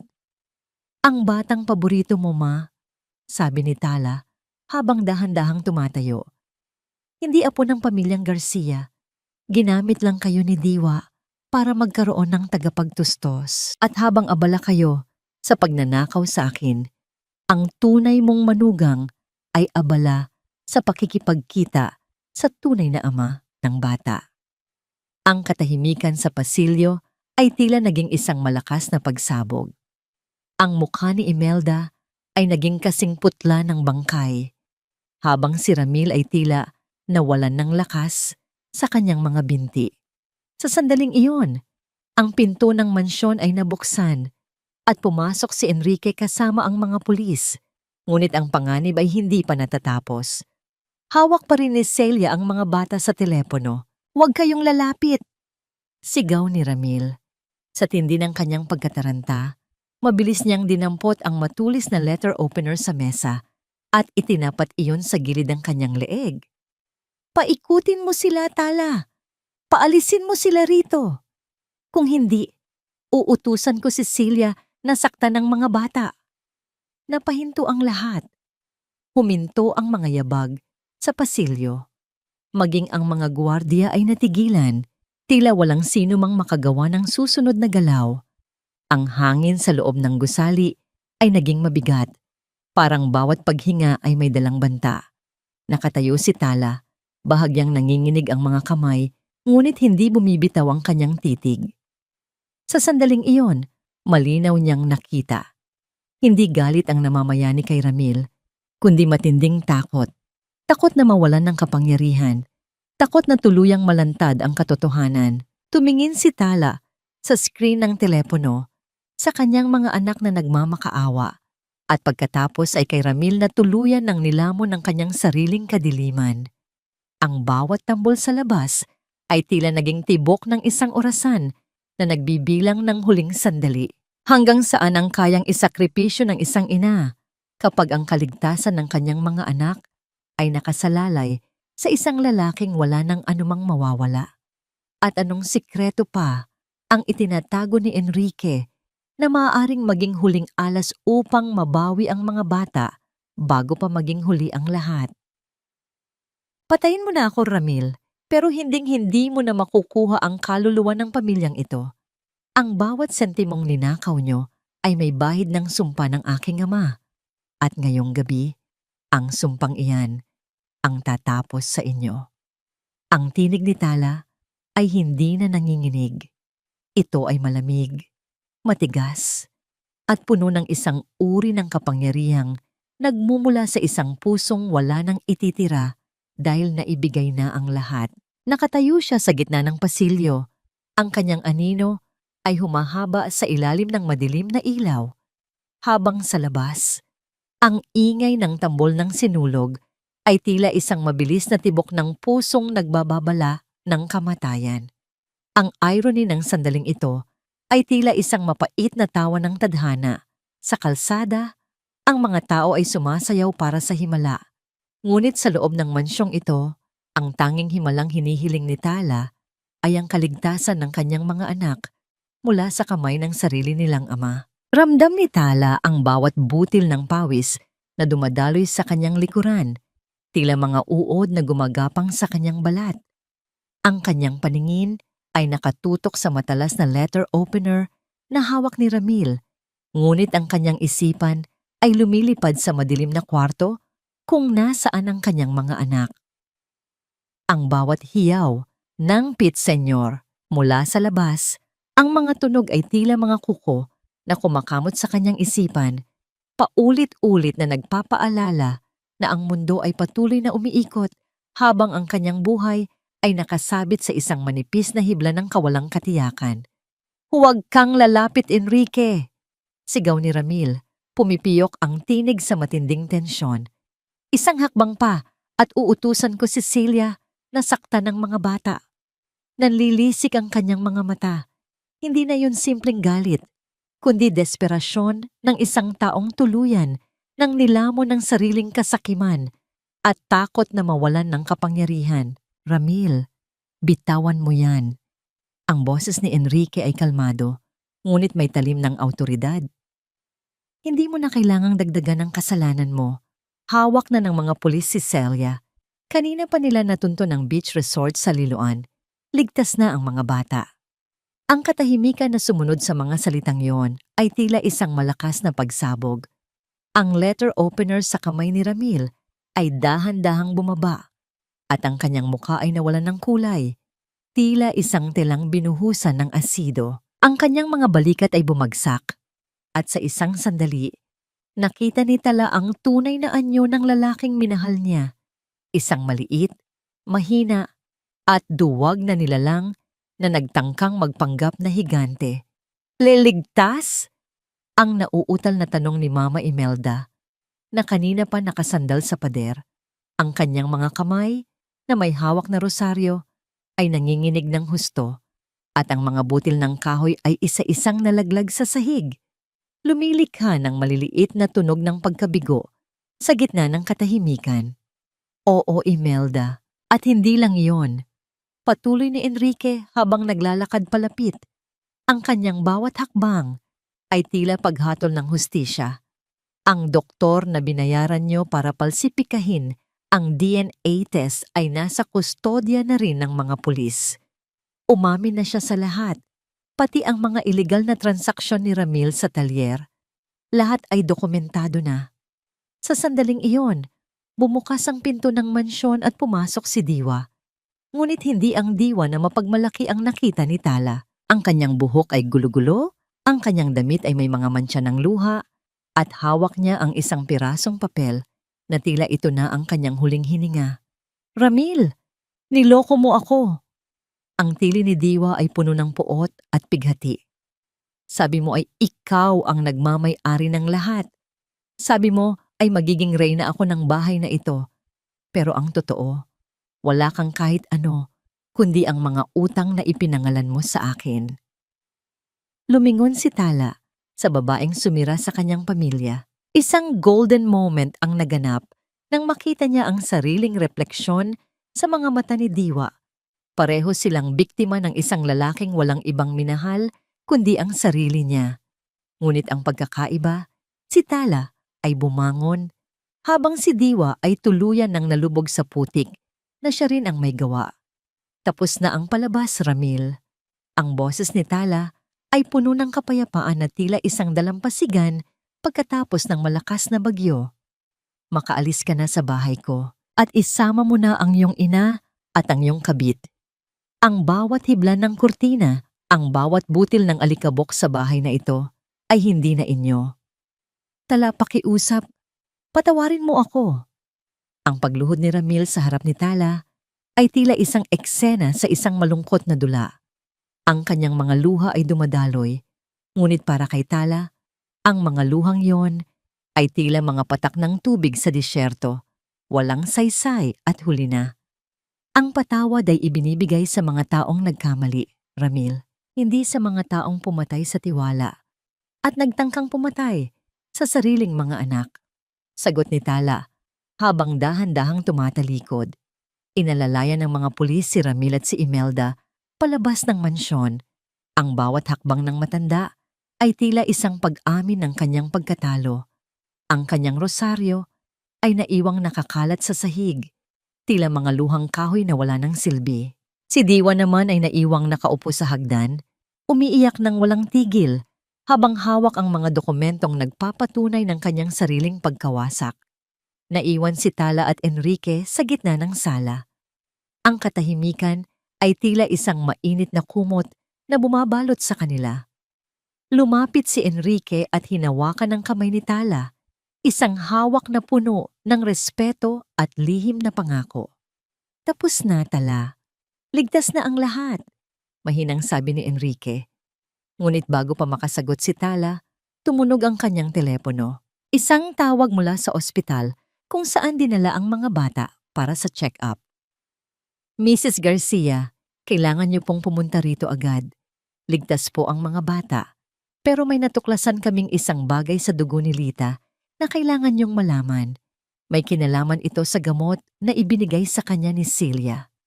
Ang puso ni Tala ay muling bumagsak.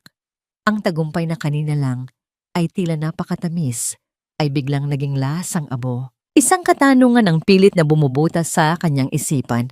Hanggang saan ang pinsalang nagawa ng kanyang mga kaaway? At sapat ba ang lahat ng yaman sa mundo upang pagalingin ang sugat na hindi nakikita?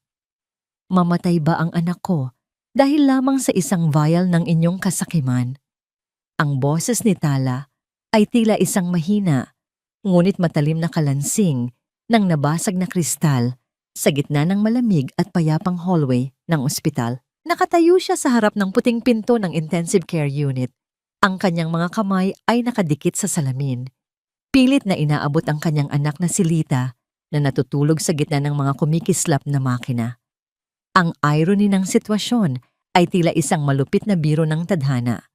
12 taon niyang pinrotektahan ang kanyang mga anak mula sa hirap ng mundo, ngunit ang tunay na panganib ay nanggaling pala sa mga taong itinuring nilang pamilya. Ramdam ni Tala ang bawat tibok ng kanyang puso na tila isang mabigat na tambol na nagpapayanig sa kanyang buong pagkatao.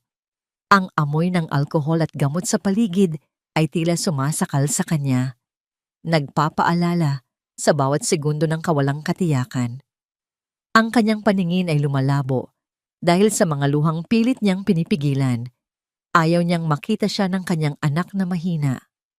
Kahit na alam niyang hindi siya nito naririnig, ang bawat ritmo ng makinang nagbabantay sa tibok ng puso ni Lita ay tila isang orasan na nagbibilang ng bawat sandaling ninakaw sa kanila. Tala, kumalma ka, sabi ng doktor, na agapan ng lason. Ang sedatibong ibinigay ni Celia ay matapang, pero malakas ang bata. Ang mahinang bulong ni Enrique habang inilalagay ang kanyang mainit na palad sa balikat ni Tala. Paano ako kakalma, Enrique? Ang boses ni Tala ay puno ng pait at pighati. Habang abala ako sa pagsalba ng negosyo, hindi ko na malayang ang sarili kong anak ay unti-unting sinasaktan ng mismong kapatid ko. Mabigat na wika niya. Walang halaga ang bawat sentimo ng yaman kung kapalit nito ang isa sa aking mga anghel. Parang biglang naubos ang lakas ni Tala. Dahan-dahan siyang napaupo sa matigas na plastik na upuan sa labas ng silid. Nanlalamig ang kanyang mga kamay at ang kanyang katawan ay tila naging hungkag. Parang isang kabibe na minsang nagluwal ng perlas, ngunit ngayoy basag at walang laman. Doon sa gitna ng katahimikan, isang golden moment ang naganap ng lumapit si Lito at tahimik na yumakap sa kanyang baywang. Walang imik ang bata.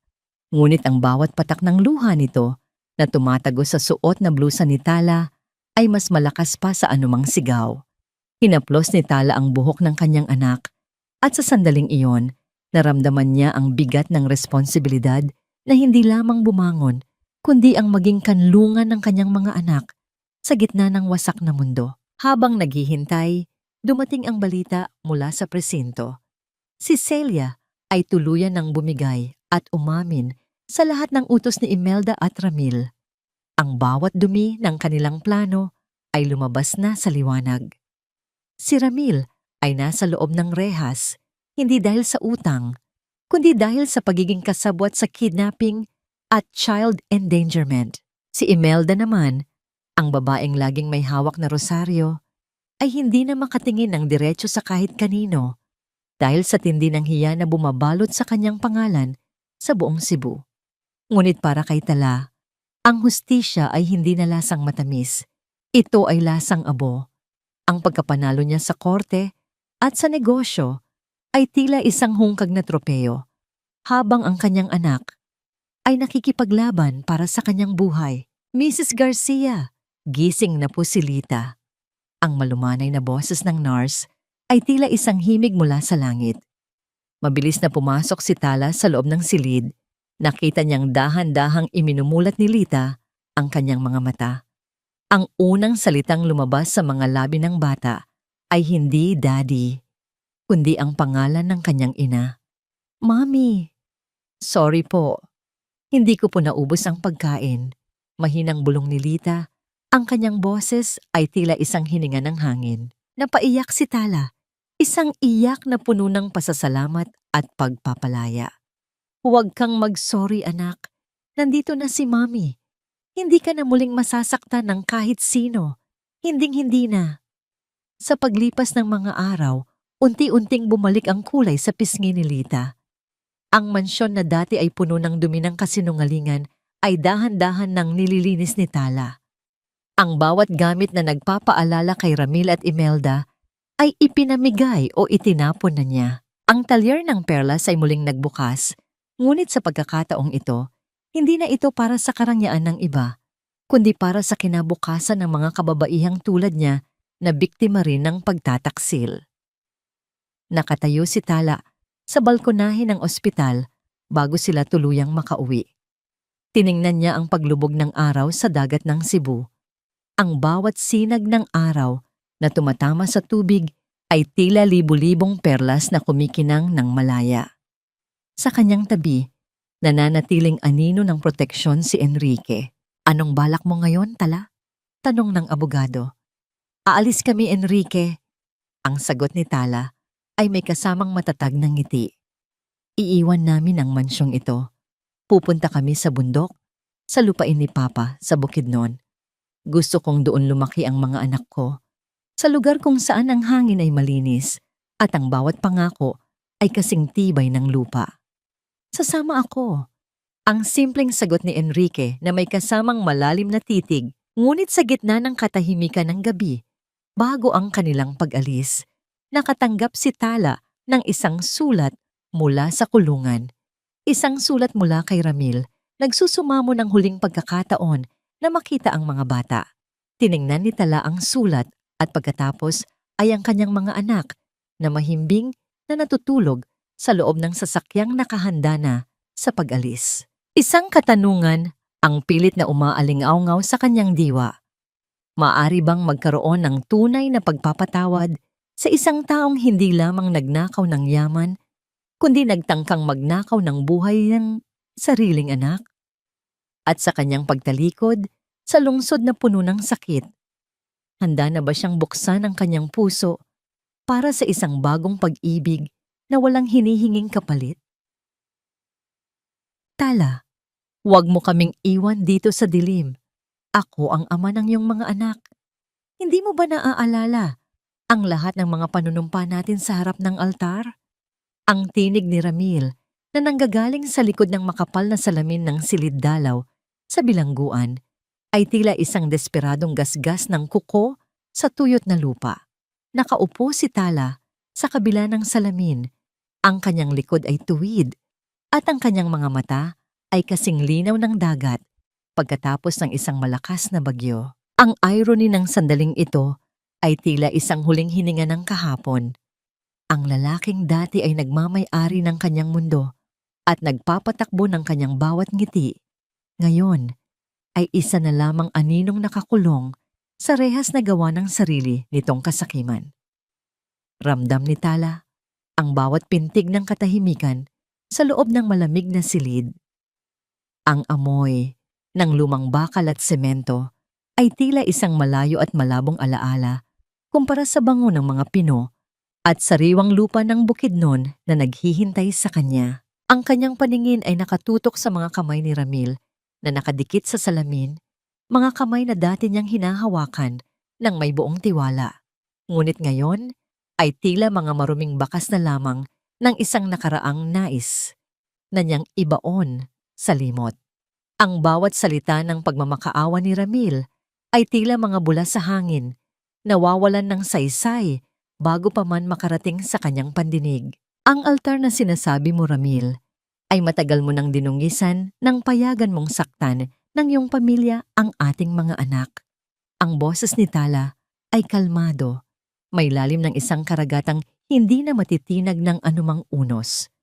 Naparito ako hindi para makinig sa iyong mga dahilan, kundi para sabihin sa iyo na ito na ang huling pagkakataon na makikita mo ang aking mukha. Tala, pakiusap. Si Mama, hindi na niya kinakaya rito. May sakit siya, Tala. Maawa ka naman sa amin. Ang sigaw ni Ramil ay naging isang mahinang hikbi. Ang kanyang mukha ay nabahiran ng tunay na takot.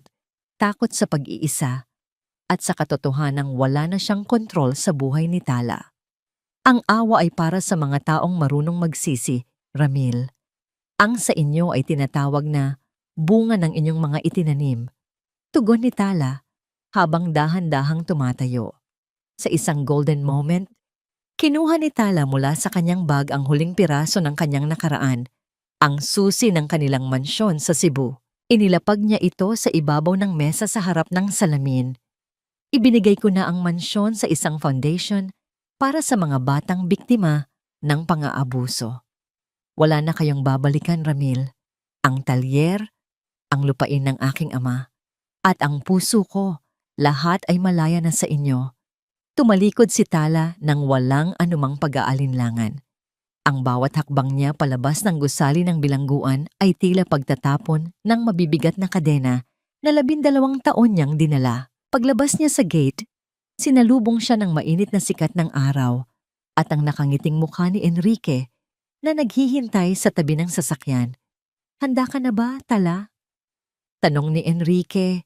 Ang kanyang mga mata ay puno ng paghanga at isang uri ng pagmamahal na hindi humihingi ng kapalit.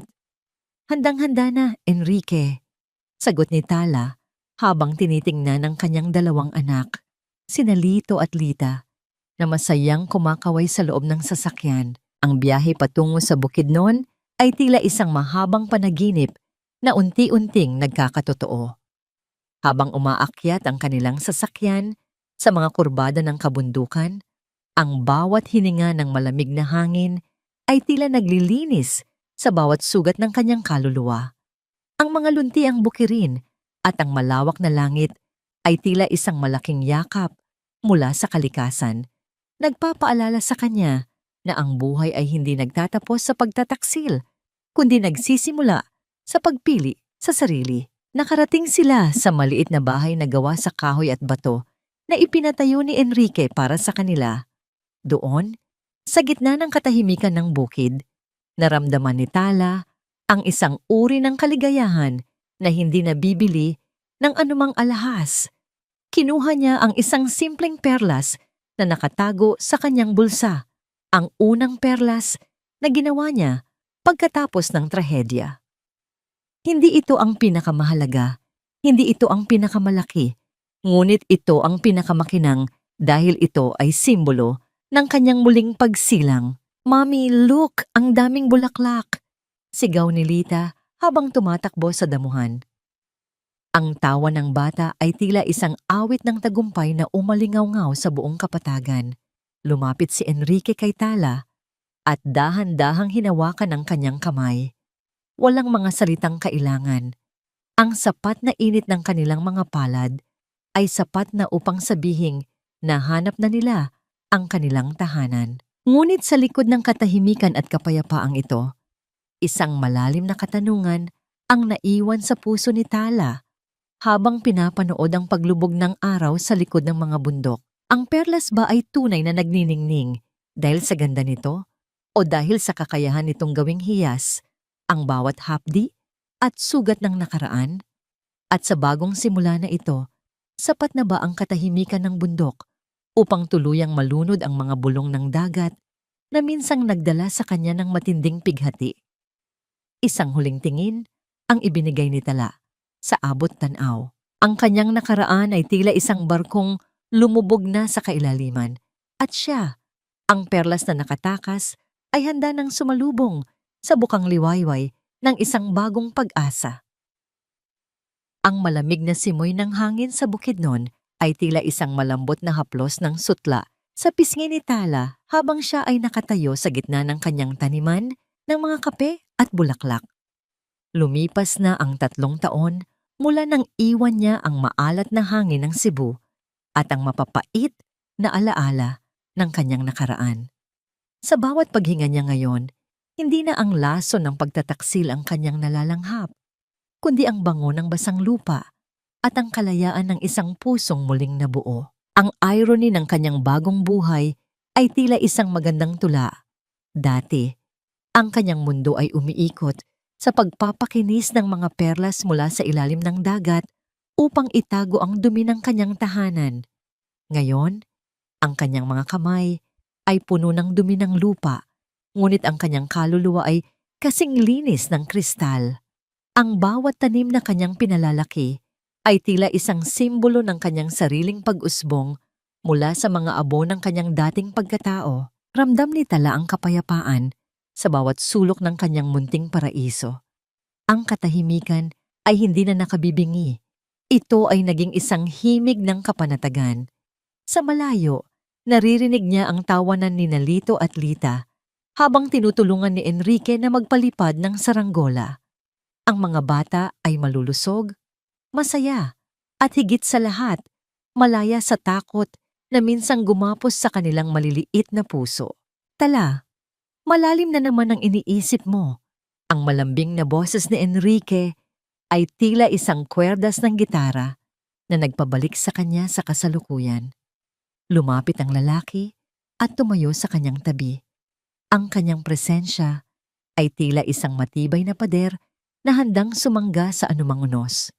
Naisip ko lang, Enrique, kung nasaan na kaya sila? Mahinang sagot ni Tala. Ang kanyang boses ay wala ng bakas ng galit, tanging ang malayo at malabong pag-alala. Nabalitaan nila kamakailan na si Mama. Imelda ay pumanaw na sa loob ng isang charity ward, mag-isa at puno ng pagsisisi. Si Ramila naman ay nananatili sa likod ng rehas, isang lalaking tuluyan nang kinalimutan ng mundong dati niyang niloko. Si Diwa, narinig nilang namumuhay ito sa matinding kahirapan sa probinsya. Iniwan din yun ng lalaking tunay niyang minahal. Ang karma ay hindi naging maingay. Ito ay dumating ng tahimik at tiyak, tila isang anino na hindi matatakasan. Napatawad mo na ba sila, Tala? Tanong ni Enrique habang tinititigan ang paglubog ng araw. Huminga ng malalim si Tala. Ang pagpapatawad, Enrique, ay hindi nangangahulugang ibabalik ko sila sa buhay ko. Napatawad ko na sila dahil ayaw ko nang bitbitin ang bigat ng kanilang mga kasalanan. Pinatawad ko sila para sa sarili kong kapayapaan. Ang galit ay parang isang maruming putik sa loob ng kabibe. Kung hindi mo ito ilalabas o babalutin ng pag-unawa, hinding-hindi ka magiging perlas. Isang golden moment ang naganap ng hawakan ni Enrique ang mukha ni Tala at dahan-dahang idikit ang kanyang noo sa noo ng babae. Sa gitna ng ginintuang liwanag ng dapit hapon, naramdaman ni Tala ang huling piraso ng kanyang paghilom. Hindi na niya kailangan ng mga mamahaling alahas upang kuminang. Ang tunay na hiyas ay ang pag-ibig na narito ngayon. Isang pag-ibig na tapat, payapa, at mapagkalinga. Ang aral na iniwan ng kanyang kwento ay tila isang bulong sa hangin para sa lahat ng mga kababaihang nakikinig. Ang tunay na halaga ng isang babae ay hindi nasusukat sa ningning ng kanyang suot, kundi sa tibay ng kanyang paninindigan sa gitna ng pagsubok. Ang bawat pait ay pwedeng maging hiyas at ang bawat dulo ay simula lamang ng isang mas magandang bukas. Halika na, Tala. Naghihintay na ang mga bata para sa hapunan. Yaya ni Enrique habang dahan-dahang hinahawakan ang kanyang kamay. Naglakad sila pabalik sa kanilang tahanan. Ang kanilang mga anino ay nag-iisa sa ilalim ng namumuong mga bituin. Ang perlas ng Cebu ay natagpuan na ang kanyang tunay na kislap sa gitna ng mga bundok ng Bukidnon. Ang kwento ng Ang Huwad na Hiyas ay nagtatapos dito, hindi sa isang marangyang kasalan, kundi sa isang payapang hapunan, sa ilalim ng isang langit na puno ng pag-asa at sa piling ng mga taong tunay na nagmamahal. Dahil sa huli, ang pinakamahalagang perlas ay ang ating sariling kaluluwa. Malaya, nagniningning, at hindi na muling madudungisan ng anumang kasinungalingan.